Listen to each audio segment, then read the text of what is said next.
so much.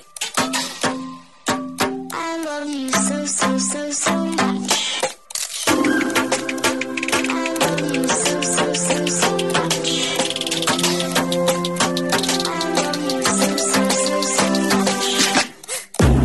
Hello, all you positive heads out there. Thanks for tuning your beautiful brainwaves into another episode of the Positive Head Podcast, where we are firmly convinced that creating success and happiness is rooted in understanding the ultimate nature of reality and the fact that as human beings, we are all immensely powerful fractals of the one and only source consciousness, which creates and animates all things. Now, of course, understanding this powerful truth is one thing.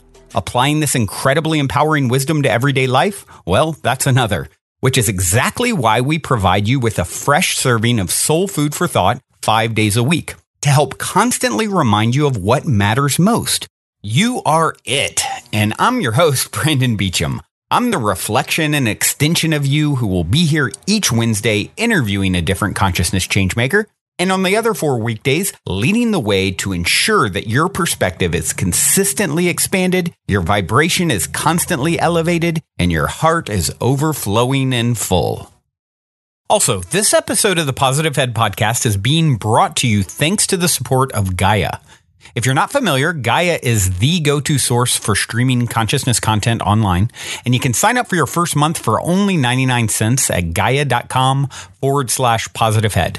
That's spelled GAIA.com/positivehead. Check it out.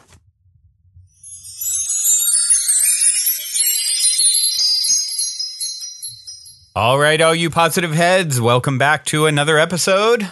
So happy to be with you guys again, to share and connect, grow, etc.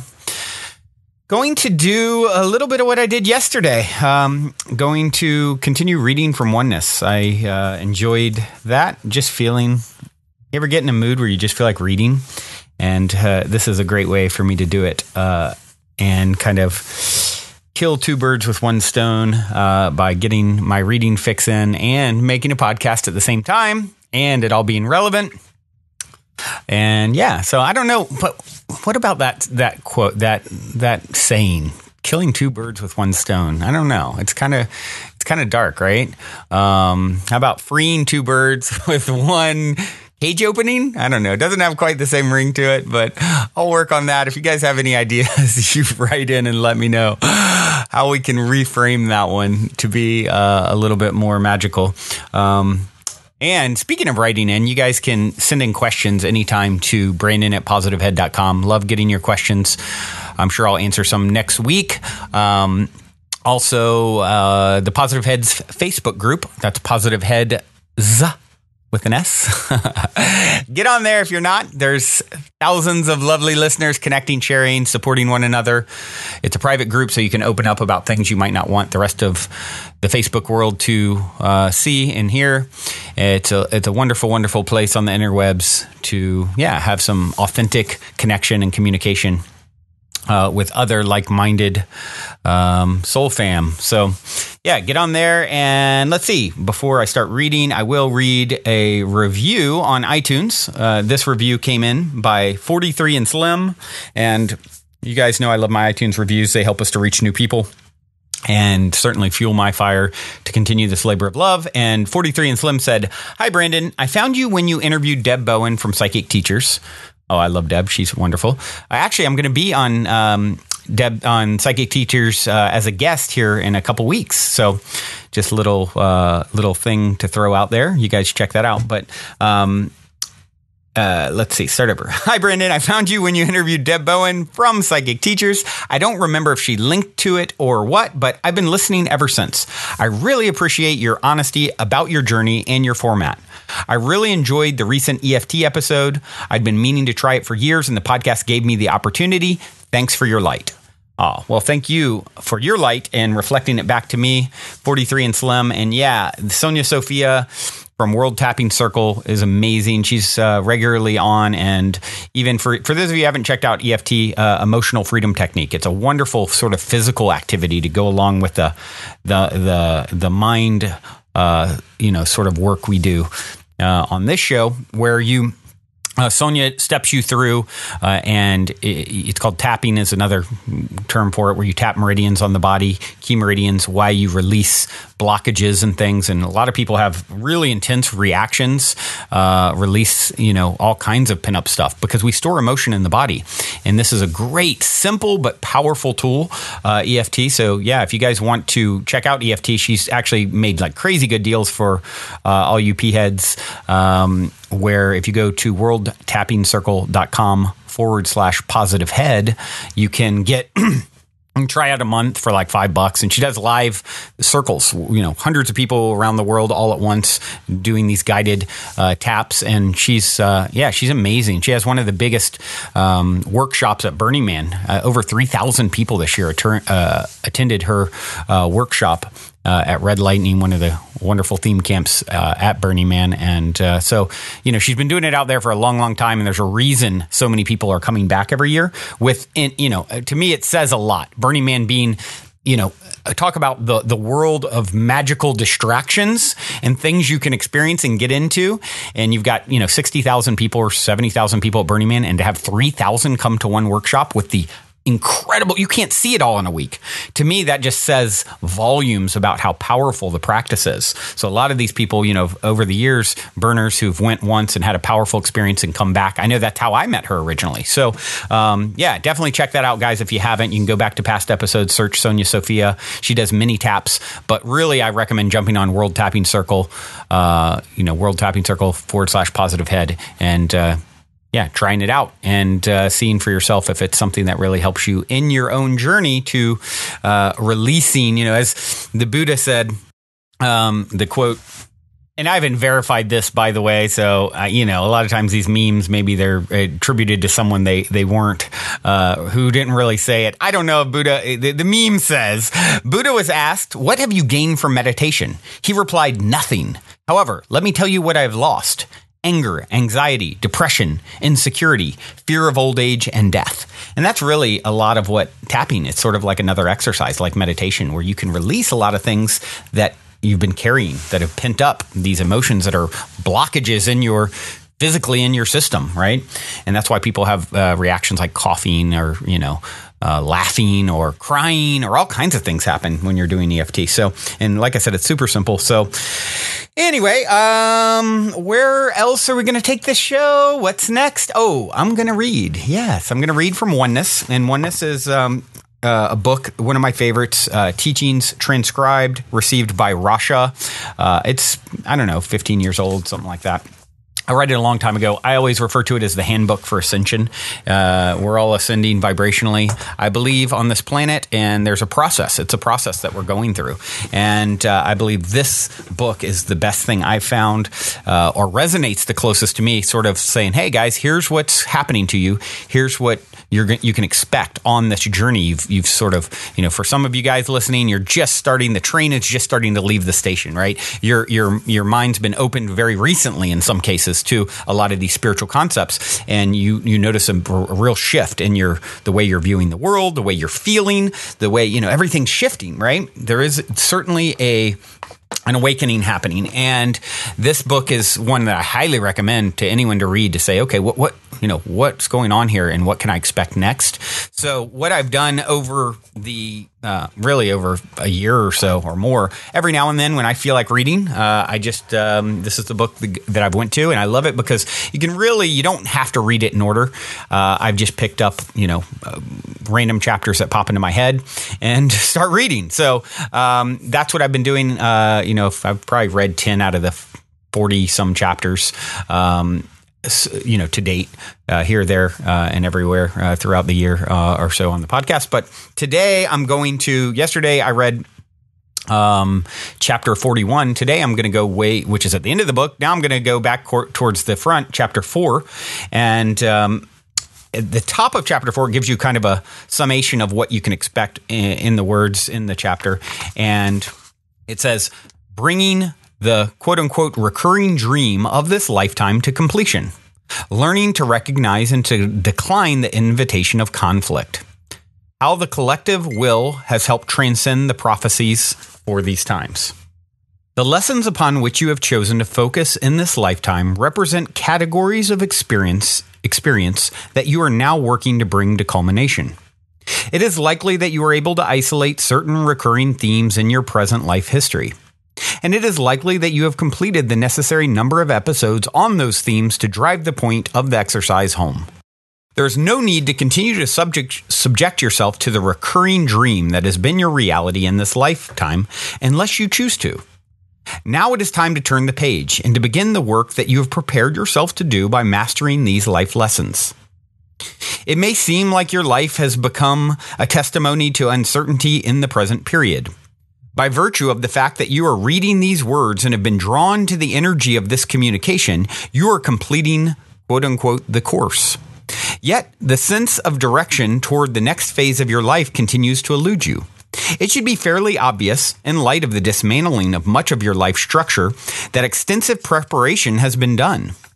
And there is a sense of waiting for someone or something to give you the go-ahead and tell you what's next.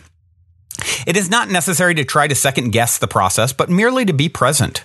Observe your situation, your whereabouts, your companions, your current focus, and the synchronistic events that have brought you to this moment. And it is likely that you can discern a sense of the direction in which those factors are combining to draw you towards a new life's focus. As you grow to trust the process, you will be able to allow the future you are co-creating with other aspects of self to evolve in a natural way. If you are not yet at a point of absolute clarity about the nature of your participation in your life's work, it may be that all the information has not yet been presented. Be patient and loving with yourself in this time period. Allow yourself ample time for meditative practices that permit a focus of your energies in your heart center. For it is from that place of peace and harmony that the real work in these times will be drawn. You have been given a rare opportunity. You have been given a reprieve from the tedium of your life script. And you have been given a glimpse of the overview of the dramas you have created. You have drawn certain conclusions, and you are in the process of integrating those understandings. Once you are at peace with all you have done thus far in this lifetime, you will be ready to let go of it. Only then will you be ready to embrace a state of beingness that transcends the sense of separation reinforced by those experiences. Only then will you be ready to step onto a parallel track with others who have reached the same sense of completion in the same time frame. And you will begin to move forward in unison with those others toward the experience of oneness that is your birthright. By remaining focused in the present moment and resisting the temptation to jump ahead of yourself and plan the future before it is ready to evolve, you will be in a position to make the highest choices. Trust that you have choreographed your journey perfectly so that you will arrive at your destination right on schedule. There, you will reunite in a loving bond of oneness with the multidimensional facets of your own being that awaits your return to the sanctity of the whole. It is toward this blessed end that you strive in the present moment, whether you are aware of it or not. There is much that can be said about what is transpiring in your dimension, and the prognosis for a more positive outcome than had originally been anticipated is very good indeed. The addition of the free will factor of the collective consciousness to the equation has resulted in a shift in what might have been a cataclysmic period in the history of your planet. These events are not carved in stone, but are very much dependent upon the actions of humankind as a whole and the choices made by those in a position of leadership. It is entirely possible to transcend a prophesied series of events that once seemed so likely as to have been considered inevitable. There is no event that is so inevitable as to be resistant to the focused intent of the beings present. Efforts to orchestrate a common focus on a given concept, in unison with vast numbers of other beings, have a profound effect on an outcome that may have been predicted. Humankind has succeeded in altering that outcome and has manifested in its stead a radically modified version of what had once been foreseen. The real work has now begun. The collective consciousness of those incarnate in your dimension has exercised the power of its will and has manifested an unprecedented result. The harnessing of this power is the opportunity being presented in this time frame. In so doing, it will begin to become obvious to many of you that you are indeed creating your reality. As each adds the power of personal intent to the collective, the sum totality moves that much closer to the point at which a measurable result can be made manifest. And an obvious correlation will emerge between the implementation of the collective will and the modification of anticipated events. With this tool in hand, you are empowered in the collective to co-create a reality as you would wish it to be. Once you know that you are not living at the mercy of events beyond your control, but are indeed drawing the blueprint for those events with your thoughts, attitudes, and presumptions, you will begin to take very seriously the responsibility each of you has for your part as the co-author of the movie you call life. You will awaken to the realization that you are responsible through your actions and choices for setting the stage for parallel efforts on the part of those within your sphere of influence. You will begin to understand that the magnitude of the difference you are able to make is in direct proportion to the degree to which you are able to live your world. And you will teach what you know by practicing what you know. Your word can become a powerful tool through which you are able to cultivate awareness in others who are magnetized to your energy. Yet the word alone is but an outline for concepts that take root and blossom as deeds. The choices you make in every moment exert their influence vibrationally and by example on all whose lives you touch. And as each touches and is touched in return by the actions of the collective, a harmony of intent begins to resonate. When that intent is heart-centered, it is indeed possible to alter the course of what you would consider to be destiny. Recognizing your power to create your reality is your key to turning the page and beginning a new chapter in your own life story. Having released the ties that once bound you to repetitive patterns of experience, you have emerged with a fresh perspective and a new sense of self-definition. And you have come to understand the potential in sculpting that identity as you would like it to be. For the tools for creating your personal reality as a masterpiece of manifested intent are right there within the parameters of your consciousness. The opportunity for you now is to breathe new life into the blessed creation of self through heart-centered focus. Then to stand back and allow that identity the scope of full expression without the influence of past beliefs, feelings of limitation, or any of the dogmas you have accumulated in your travels. There's no place in the transcendent consciousness for any of the baggage you may still be carrying. All the shoulds and shouldn'ts that may have dominated your consciousness are to be released and left at this crossroads. The path before you now requires a lightness of spirit that allows for ample freedom of motion. One must be able to respond to the opportunities presented without reservation from a place of heartfelt recognition of the direction of choice. One needs to be able to move forward unbound by considerations that would limit what is possible and in deference to priorities that no longer resonate with one's highest good. And one must bestow upon oneself the latitude to distinguish with honesty between what does and what does not serve the end. The final phase in lightening the load is the task at hand. Much, if not most, of the work has been done. You have come to this moment in time, having surmounted so many of the hurdles that were thrown in your path. Now what remains to be cleared are remnants of learned responses, which would have you stumble, out of habit, over brambles that are clearly in view.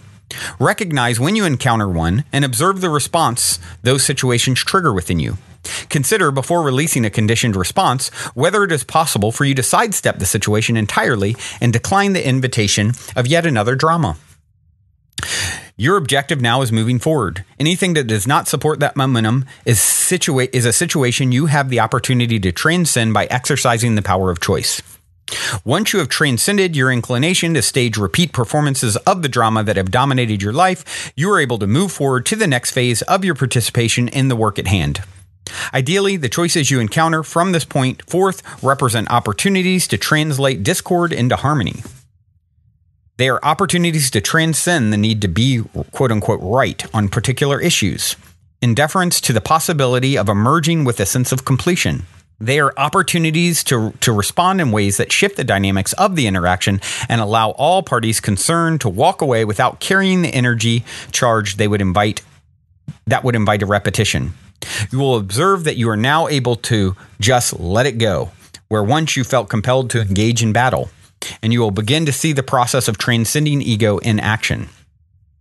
When you are able to recognize conditioned responses that are rooted in the need to win a given encounter, you take the first step toward transcending the sense of separation with which you have been equipped. Separation was considered to be a necessary survival mechanism in times where violent confrontations were the order of the day. These times are about changing that pattern. These times are about shifting that energy. These times are focused on recognizing the opportunities for reinforcing separation in action and choosing to disengage. The objective in this phase of your development is not to win or to be right, but rather to recognize that the choices that are implemented are the ones that determine what the next set of choices are to be. Winning, losing, and begrudging compromise are a recipe for repetition of the same script, albeit perhaps with a different cast of characters. Or all are outcomes that would manifest vibrationally a sense of separation for all concerned. Your objective now is to recognize all encounters as the opportunities for achieving harmony that they truly are. By presenting your own perspective without attachment to outcome, you allow for the manifestation of the optimum outcome for all concerned. The key word here is allow. By planting the seed of your intent, your will, by presenting your viewpoint without the need to force it into fruition, you best serve your own interest as well as those of the others with whom you are engaged. Once that seed is released energetically, it has the opportunity to draw to it the circumstances that best address the interest of the collective will, which strives toward the manifestation of the experience of oneness. When potential conflict is nullified, and the intent of each is the harmonization of will, rather than the manifestation of one's own will over that of another, the outcome is consistently one that serves the highest good of all concerned. It may take a bit of practice before you become accustomed to recognizing the point of the exercise inherent in each life drama that now presents itself to you. But once you become attuned to the resonance of harmony, that vibration will permeate all you do. You will find that your life experiences flow with ease, one to the next, as examples to you and to all you encounter of the manifestation of harmony in your reality. You will find that you are less concerned with triumphing over adversity than with maintaining equilibrium. For in the attainment of balance, you are in the best position energetically to create the circumstances that reflect your highest intent. There is surely an element of trust necessary in the process, and recognizing and releasing the need to control your life situations are an important part of this exercise. This trust is not the kind that is bestowed upon another as a way of relinquishing responsibility and turning over the reins of your life. Rather, this sense of trust is instilled in the source that emanates from the core of your own being. It is a trust in the sacred self that oversees all you do to orchestrate scenarios that serve your highest possible good. When you relinquish the need to mastermind the labyrinth of your existence and reach deeper to the level where you can feel rather than think and know rather than believe, you will have arrived at the place where you can create a reality in which you truly move forward. Until you are able to release the fear-based conditioning that prompts reflex responses, you will continue to manifest circumstances focused on warding off conflict. The ability to trust in the reality that the energy of your world has indeed shifted and that there is a higher perspective to be attained heralds the turning point towards which you strive in these times. Once you have turned the corner and tuned into the higher resonance of the harmonization of your personal will with the will of creation, the walls of separation will have dematerialized and you will come to experience life as the expression of unity that it truly is. And that's the end of chapter 4. So good, isn't it? Such a wonderful examination of avoiding conflict. And this is one, it comes up a lot. It just randomly was in this chapter when I chose it. It's one that is a big one for me, I know. So it's probably why it keeps coming up even when I randomly choose things like this, really sidestepping those invitations to get argumentative or combative or trying to get your way or prove that you're right. All those things are so huge. I love, here it said, by planting the seed of your intent, your will, by presenting your viewpoint without the need to force it into fruition, you best serve your own interest as well as those of the others with whom you are engaged. We haven't really ever thought that, have we? Let me just present my case unemotionally and sort of let it go and not try and force anything, not force it down anyone's throat. And that, however that plays out from there, will ultimately, your best interest will be achieved that way. Isn't that an interesting realization? Like how much easier that is? You're guessing how all the time. I'm guessing. We're guessing. I've done it so many times. This is how I get what I want. And it takes a lot of energy and a lot of fight and a lot of forcing and a lot of arguing and all those things. Instead, hold on. But if I have trust, like it talked about, that this is how it works and it resonates with every cell of my being, this is how it works, All I've got to do is present my information unemotionally, and then let what happen, whatever happens, and know that outcome is the best I could have gotten. Look at how much, talk about working smarter, not harder, right? This is the smart way to create. Like, stop, just stop, let it go. Just present the information, let it go. Oh, okay, did my part. Now, universe, the rest is on you. Magically make the best thing happen from that. And you may see those around you go through all kinds of process, right? Where first they're reacting to something negatively. Then they kind of change their mind a little bit. Then they come, and you see it all the time when you have these sorts of friction points with people in conversations about, what's going to happen or should happen or might happen. Just let them have their process. They may react angrily at first. They may be in opposition at first. As you take this much calmer, unemotional approach to dealing with it, the calmer head always prevails. You're always going to win in some way if you do this. And you can just let them do their process. Let them jump up and down if they need to. I think of my own mother. Her process is like the same. It's like a lot of reaction, a lot of, emotions, and then it starts coming around. It's like, okay, go ahead, Mom, do your thing. Go ahead, do your process. I mean, you don't need to do that, but I understand where you're at in your evolution. That's necessary. That is who you are now, and that's okay too. Instead of me taking the ride with her, that's just one example in my own life I can think of that comes to mind. So, and I've taken a lot of rides with people and certainly been steering the ship many times in these types of conversations. But I'm getting it. You're getting it. We're getting it. Today's a new day to turn it all around, to redefine how we choose to engage in such interactions. And I feel good about it. Don't you? Yeah. All right, guys. Well, that's it for today.